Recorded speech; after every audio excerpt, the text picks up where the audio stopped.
Αναρωτιέστε τι κάνω. Γνωρίζουμε όλοι το πείραμα του Παυλόφ. Κάθε φορά που χτυπούσε το κουδούνι, ο σκύλος περίμενε πως θα τραφεί και έτσι αυτόματα οι σιελογόνοι αδένες του παρήγαγαν σάλιο για να επεξεργαστεί την τροφή του. Και η ίδια αντίδραση ακολουθούσε, είτε η τροφή ερχόταν, είτε δεν ερχόταν, είτε πεινούσε ο σκύλος, είτε δεν πεινούσε, αρκεί να άκουγε το κουδουνάκι. Έχουμε σκεφτεί πόσες φορές ακούμε τέτοια καμπανάκια στη ζωή μας και δεν έχουμε καν επίγνωση του ήχου τους. Και πόσες φορές κάθε μέρα αυτόματα αντιδρούμε γιατί κάτι έχει προκαλέσει την αντίδρασή μας. Η έδρα του Ανοιχτού Πανεπιστημίου της Κύπρου, με αντικείμενο τον οπτικό εγγραμματισμό, προτίθεται να διερευνήσει αυτά τα όρατα καμπανάκια. Πόσες φορές αντιδράσαμε αυτόματα σε μία συνθήκη γιατί θεωρήσαμε εντελώς λογική τη θέση μας ή την άποψή μας. Γιατί είμαστε απολύτως πεπισμένοι πως η δική μας αλήθεια είναι και η μοναδική. Πως οτιδήποτε άλλο είναι απλώς λάθος. Πόσες φορές έχουμε προσαρμόσει τη σκέψη και τις πράξεις μας γιατί θεωρείται αναμενόμενο από εμάς. Γιατί θεωρούμε πως είμαστε υποχρεωμένοι ή πως είναι η μοναδική μας επιλογή. Και πόσες φορές ίσως νιώσαμε πως κάτι δεν πάει καλά. Σαν να φοράμε δίσκαμπτα παπούτσια ή άβολα ρούχα που μας περιορίζουν, εμποδίζουν τις κινήσεις μας, κλείνουν τον ορίζοντα. Και μας υποχρεώνουν να ζούμε μία ζωή που δεν είναι ακριβώς δική μας. Δύο πολύ αγαπημένοι μου δίνουν μια πολύ καλή εξήγηση για αυτή την κοινή και αποκαρδιωτικά επαναλαμβανόμενη εμπειρία. Δεν διαλέγεις αυτά που πιστεύεις. Αυτά διαλέγουν εσένα, είχε πει ο Καζαντζάκης. Μεγάλα και ψηλά τριγύρω μου έκτισαν τύχη. Πώς να μην ακούσω. Αλλά δεν άκουσα ποτέ κρότων, κτιστών ή ήχων. Ανεπαισθήτως με έκλεισαν από τον κόσμο έξω. Καβάφης. Τύχη.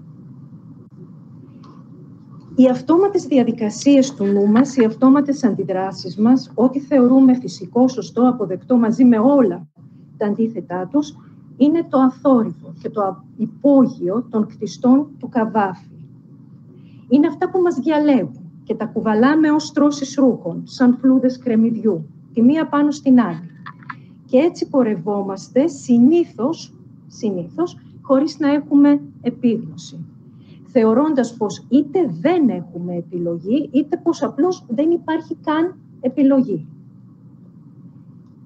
Οι πολιτισμικές μας αναφορές και το πολιτισμικό περιβάλλον μέσα στο οποίο γεννηθήκαμε και μεγαλώνουμε όλοι μας, είναι το υλικό που χτίζουν και χρησιμοποιούν για να χτίσουν, οι κτίστες του Καβάφη.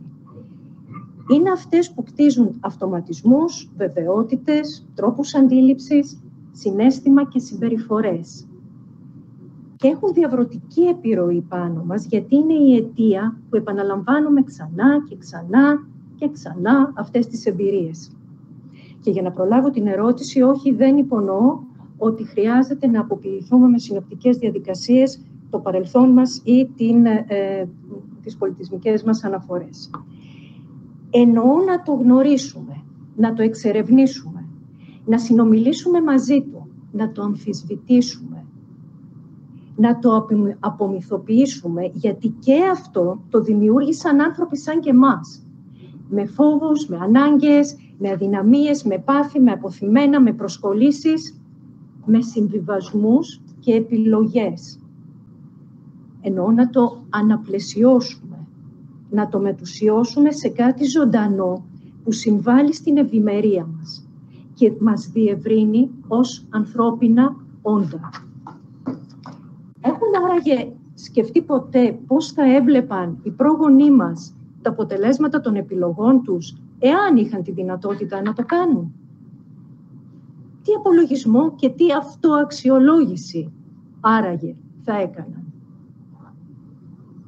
Οπτικός εγγραμματισμός είναι η ικανότητα να διερευνούμε το πώς και το γιατί δημιουργήσαμε τις παραδοχές που έχουμε.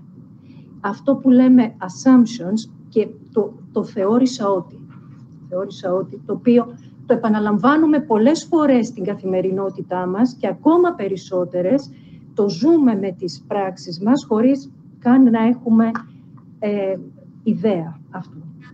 Οπτικός εγγραμματισμός είναι να καταλάβουμε πώς φτάσαμε να σκεφτόμαστε με τον τρόπο που το κάνουμε. Πώς σχηματίζουμε ατομικά και συλλογικά αντιλήψεις, στερεότυπα, αξίες, εν τέλει ταυτότητα. Οι εικόνες που βλέπουμε καθημερινά γύρω μας και σχετίζονται με πολιτισμικές αναφορές κουβαλούν συμβολική αξία και αυτό που ονομάζουμε αναγνώριση αυθεντίας.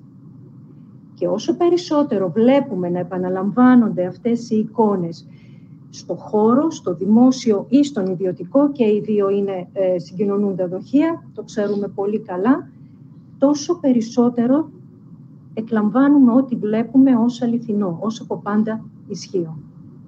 Και τόσο πιο βαθιά διαμορφώνουν εν αγνία μας τον τρόπο σκέψης μας, καθοδηγούν το συναίσθημά μας και σίγουρα τις πράξεις μας. Οι αντιλήψεις μας μπορεί να μας εξυπηρετούν ως ένα βαθμό, αφού δημιουργούν την ταυτότητά μας και μας κάνουν μέλη των κοινωνιών μας. Επίσης, δημιουργούν έναν οικείο χώρο για να υπάρχουμε, νιώθουμε ασφαλείς, νιώθουμε άνετα. Ταυτόχρονα όμως μας εμποδίζουν από το να δούμε πέρα από τον δικό μας ορίζοντα. Είναι οι διαχωριστικές γραμμές από τις οποίες εκφύονται τα πλήστα των κοινωνικών, πολιτικών, περιβαλλοντικών και άλλων προβλημάτων και προκλήσεων που ζούμε σήμερα. Το τίμημα που εν αγνία μας πληρώνουμε είναι τελικά πάρα πολύ μεγάλο. Παραδείγματα.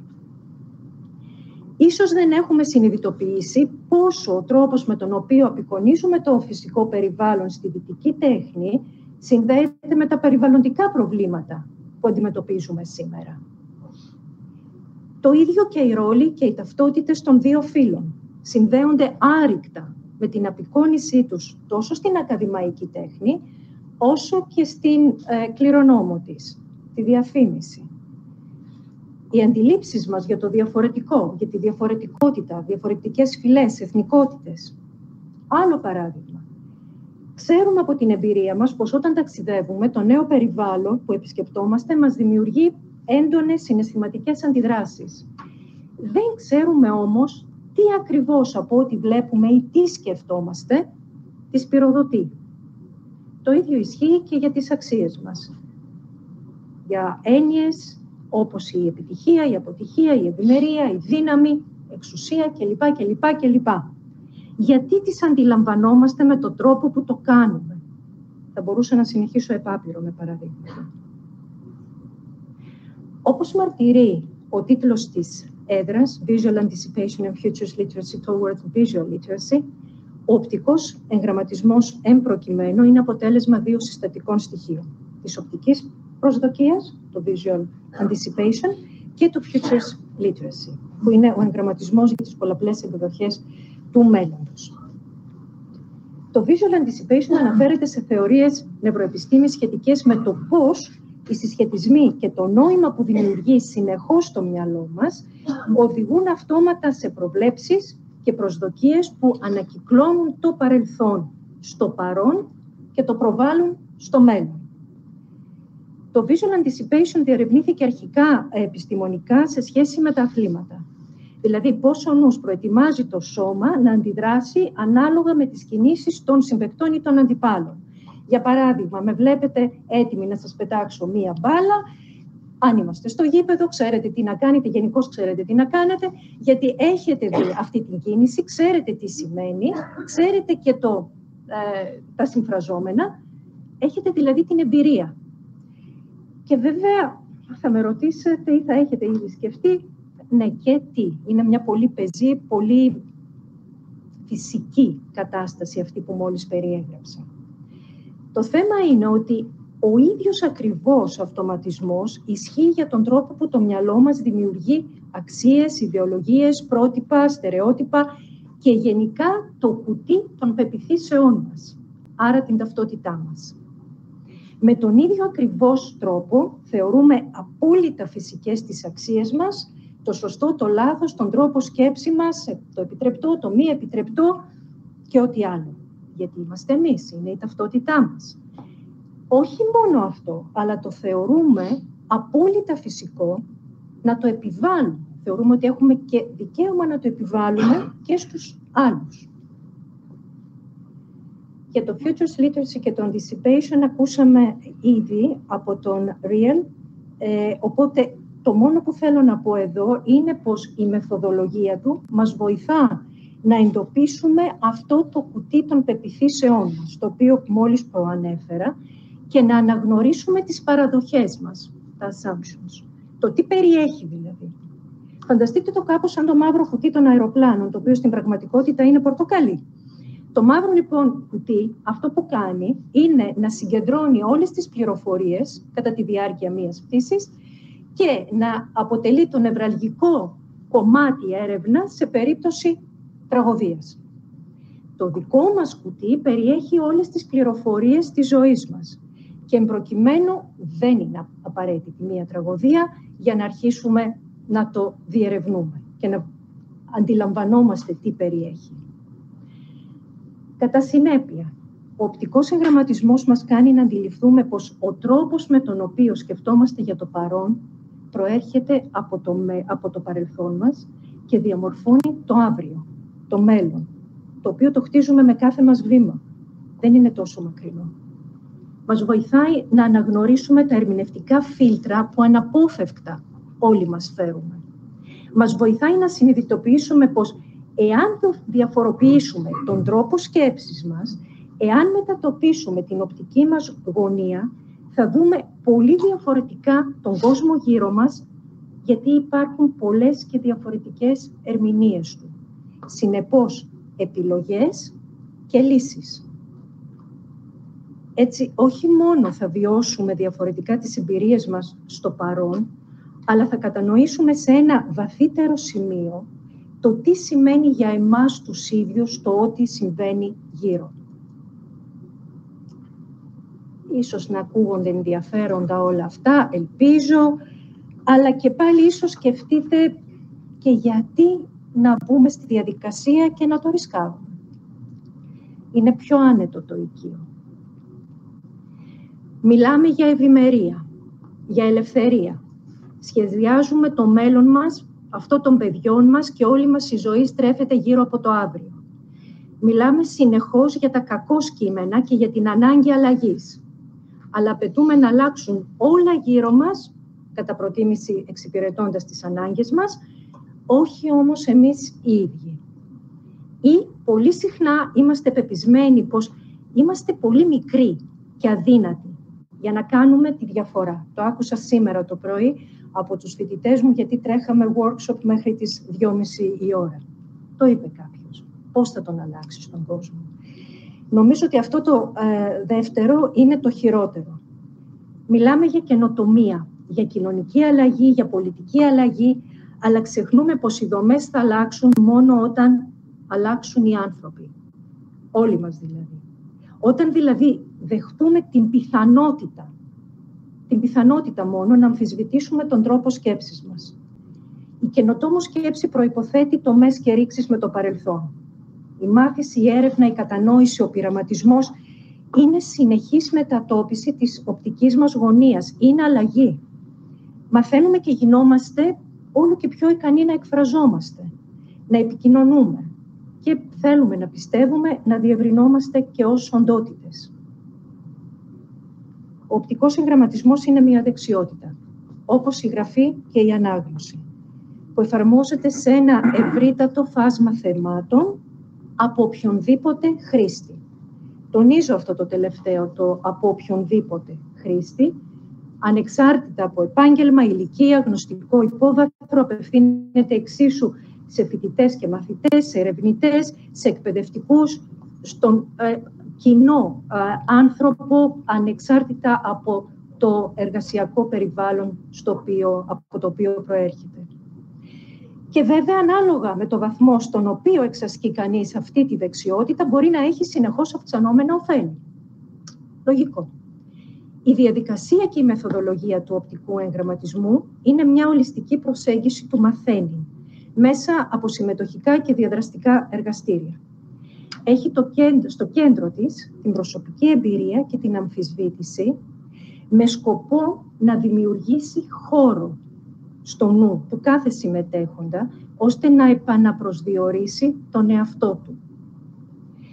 Μερικά από τα θέματα που έχουμε ως τώρα, ως έδρα, πραγματευτεί είναι η μνήμη, η εξουσία, η πατρίδα, αποτυχία, αξιολόγηση, το φυσικό περιβάλλον, διαφορετικότητα, πολιτιστική κληρονομιά, τέχνες. Είμαι βέβαιη ότι ξεχνάω κι άλλα. Σημαντικό είναι να τονίσω πως κατά τη διάρκεια των εργαστηρίων δεν παρουσιάζεται κάποια θεωρία η οποία προσπαθεί να πείσει τους συμμετέχοντες για οποιαδήποτε θέση, κάθε άλλο. Πρόκειται για μια εντελώς προσωπική διαδρομή μάθησης και συνειδητοποίησης. Όταν λοιπόν φτάσουν οι συμμετέχοντες να αναγνωρίσουν τις παραδοχές που δημιουργούν τις προσδοκίες τους, καταλαβαίνουν τόσο πώς αυτές δημιουργήθηκαν σταδιακά μέσα από το πολιτισμικό μας περιβάλλον, όσο και το τι σημαίνουν τελικά για τους ίδιους.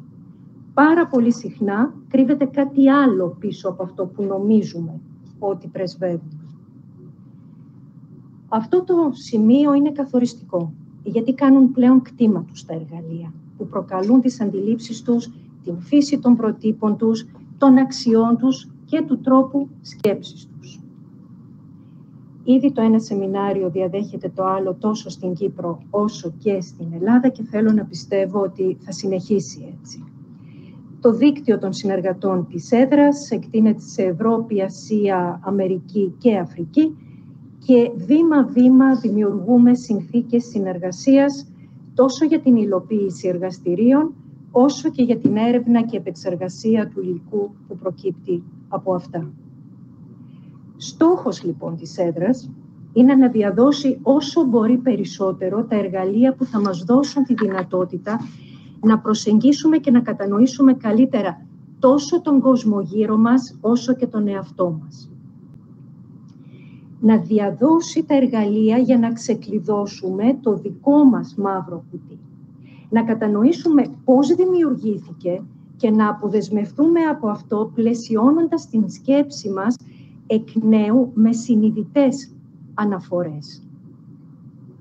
Οι δράσεις της έδρας αποβλέπουν στο να διερευνηθούν διέξοδοι από τα τείχη που αναφέραμε πριν και να δημιουργηθούν γέφυρες κατανόησης και αποδοχής. Όταν έχουμε συνείδηση των ιστοριών που ανακυκλώνουμε καθημερινά, κατανοούμε τη δύναμη του λόγου μας. Κερδίζουμε τη δυνατότητα να είμαστε υπεύθυνα άτομα και πολίτες με συνειδητό ρόλο και φωνή δική μας, πραγματικά δική μας.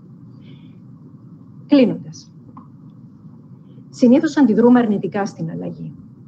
Τόσο σε αυτή που αφορά στο περιβάλλον μας, όσο και σε εκείνη που αφορά σε εμάς τους ίδιους. Απόλυτα λογικό, καθώς αλλαγή σημαίνει μια νέα κατάσταση, η οποία δεν γνωρίζουμε εκ των προτέρων αν είναι φιλική ή εχθρική. Άρα δεν ξέρουμε πώς σχετίζεται με την επιβίωσή μας. Γιατί η επιβίωσή μας είναι το τελικό ζητούμενο, ας μη γελιόμαστε. Επιπλέον, τα πάντα γύρω μας, όλα τα πολιτισμικά αφηγήματα από τότε που γεννηθήκαμε, υπαγορεύουν τη σταθερότητα, την αιωνιότητα. Μας δημιουργούν την πολύτιμη οικειότητα με αυτό που υπάρχει και με αυτό που είμαστε. Παρόλα αυτά, αν υπάρχει μία σταθερά στη ζωή μας, αυτή είναι η συνεχής αλλαγή και το ξέρουμε πάρα πολύ καλά. Η εμπειρία του visual literacy δίνει ακριβώς τον έλεγχο που χρειαζόμαστε για να νιώθουμε ασφαλείς. Βγάζουμε τον αυτόματο πιλότο. Βρίσκουμε δυνατότητες και λύσεις εκεί που θεωρούσαμε ότι δεν υπάρχουν. Αναπτύσσουμε αντισώματα στην επίδραση των αφηγήσεων που κυριαρχούν γύρω μας και επιμένουν να μας στρατολογούν, για να χρησιμοποιώ και όρους των ημερών. Ενισχύουμε την κριτική μας σκέψη, την αυτογνωσία και ενδυναμώνουμε ως άτομα. έχουμε τη δυνατότητα να φτιάξουμε το δικό μας μονοπάτι και όχι να περπατάμε στα μονοπάτια άλλων μόνο και μόνο γιατί τα θεωρούμε πως είναι τα μοναδικά διαθέσιμα ή πως είναι τα σωστά γιατί είναι πολυσύχναστα. Αναπτύσσουμε ευελιξία σκέψης και πράξης στη διαχείριση των προκλήσεων που αντιμετωπίζουμε. Τολμούμε να κάνουμε συνειδητές επιλογές, γιατί ο νους και η βούλησή μας είναι σαν τους μύες. Όσο τους εκπαιδεύεις, τόσο τους δυναμώνεις. Και ταυτόχρονα γινόμαστε πολύ πιο δεκτικοί. Όταν νιώθουμε ασφαλείς, αυξάνουμε κατακόρυφα την προθυμία μας να συνυπάρξουμε με το διαφορετικό από εμάς, γιατί δεν νιώθουμε απειλή. Αποκτούμε αυτό που λέμε ενσυναίσθηση. Μπαίνουμε πιο εύκολα στα παπούτσια του άλλου. Αποδεχόμαστε, κατανοούμαστε, γινόμαστε γενναιόδοροι. Σκεφτόμαστε και κινούμαστε πάνω και πέρα από διαχωριστικές γραμμές ταυτοτήτων, ιδεολογιών, πολιτισμικών αναφορών. Καλωσορίζουμε τον διάλογο εντός και εκτός των κοινοτήτων μας. Βρίσκουμε λύσεις που θεωρούσαμε πως δεν υπάρχουν ακριβώς επειδή έχουμε κάνει διαφορετικές αναγνώσεις. Είναι εξαιρετικά σημαντικό να συνειδητοποιήσουμε όχι μόνο την επίδραση που έχει πάνω μας το πολιτισμικό πλαίσιο μέσα στο οποίο βρισκόμαστε, αλλά και τη δική μας δύναμη να μετασχηματίσουμε τα στερεότυπα μέσα στα οποία ζούμε. Ο πολιτισμός έχει απεριόριστη ικανότητα να συμβάλλει στην κοινωνική, περιβαλλοντική και πολιτική ευημερία, κατ' επέκταση και στην οικονομική. Παρέχει την απαραίτητη μεταμορφωτική δυναμική που θα μπορούσε να ενώσει πέρα και πάνω από διαχωριστικές γραμμές και ετικέτες, γιατί είναι η πηγή του κάθε μύθου που μας θρέφει. Αν δούμε κριτικά τον τρόπο που διαχειριζόμαστε το παρελθόν και την κληρονομιά μας, μπορεί να δημιουργήσουμε τις συνθήκες που θα θρέψουν αξίες συμπεριληπτικές και τρόπους σκέψης απαραίτητες για κοινωνική αλληλεγγύη και μια ειρηνική και αρμονική συνύπαρξη. Το ερώτημα τελικά είναι εάν θέλουμε να έχουμε τον ρόλο του ξενιστή για το παρελθόν που προσπαθεί να επικύσει το μέλλον. Ανοιχτή ερώτηση. Θεωρώ πως είναι εξαιρετικά σημαντικό και επίγον στη σημερινή πραγματικότητα να συνειδητοποιήσουμε πως μπορούμε να επιλέξουμε το πώς ερμηνεύουμε τα γεγονότα γύρω μας, πώς τοποθετούμαστε απέναντί τους και προφανώς πώς πράττουμε. Η επιλογή δεν είναι απλώς διαθέσιμη εκεί έξω. Δεν είναι μόνο δικαίωμά μας. Είναι υποχρέωσή μας. Και αυτό που έχουμε ή είμαστε δεν μπορεί να γίνει η δικαιολογία για αυτό που δεν θα γίνουμε. Η φυσική κατάσταση μιας βάρκας, ενός σκάφους, είναι να κινείται. Η θάλασσα είναι το φυσικό του περιβάλλον. Δεν είναι φτιαγμένη να είναι αγκυροβολημένη σε ένα πάνεμο λιμάνι, όσο βολικό και ασφαλές και αν είναι. Σας ευχαριστώ πάρα πολύ.